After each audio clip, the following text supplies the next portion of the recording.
Hello there, it's Airwall Geordie back again, and today I want to take a look at polar functions. Okay, this is really good.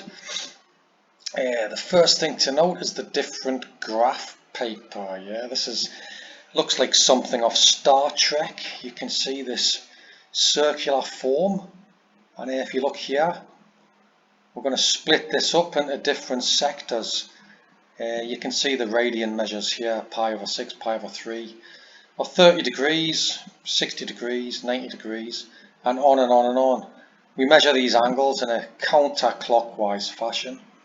And the good thing about these polar functions is I can create an equation where the radius, or the distance from the origin, is a function of the angle. Okay, the angle theta. So if I look up here, I've got r equals a theta. So what I want to do is just play a little animation. I'm going to change the value of a. Wait a minute, I first need to just switch on that function and play. And you can see we get a spiral. And as a increases, the spiral flares out. And as a decreases again, it compacts back in. And then goes negative and reflects itself around the x-axis. So that's really cool. That's r equals a alpha. And what you're seeing is an animation of the spiral output as a changes. Yeah, and I've got a running on a little animation setting. So that's pretty cool. Now let's look at the next one. I'll stop this at a nice little spot. Oh, missed it. So that's a equals 0. If I just move it, that's a equals 0.05. So really cool spiral. I like it. Now the next one I want to look at is r equals sine b theta. And again, I'm going to change b. And I'm just going to let b run through a load of cycles from 1 to 10. Now look at this, look at all them beautiful designs. Like petals of a flower. So b, I've got sine b theta, b's up to 6, 7. Now every time it hits an integer value, you get like a countable amount of petals.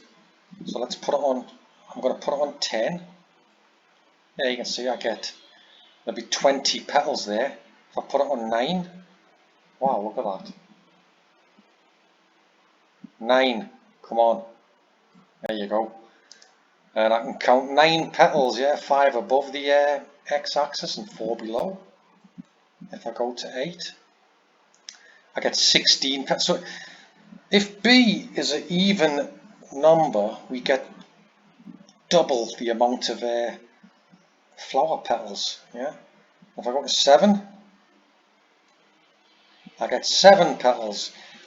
So when b is even, I get 2 times that number of petals, and when b is odd, I just get that number of petals. So if I go to 6, I should get 12.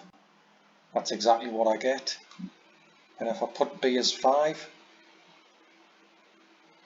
I get 5. Alright, so it's pretty cool. Let's have a look at 3. There you go, looks like the propeller of a navy ship. Excellent. And there's b as 2, and let's take a look at b as 1. And I just get a circle. Alright, r equals sine theta gives me a circle.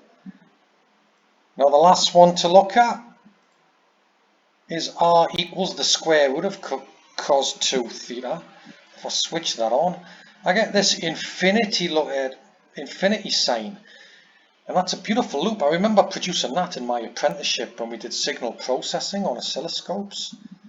And the mathematical name for this is, it's called a Lemniscate. Okay, so that's lovely.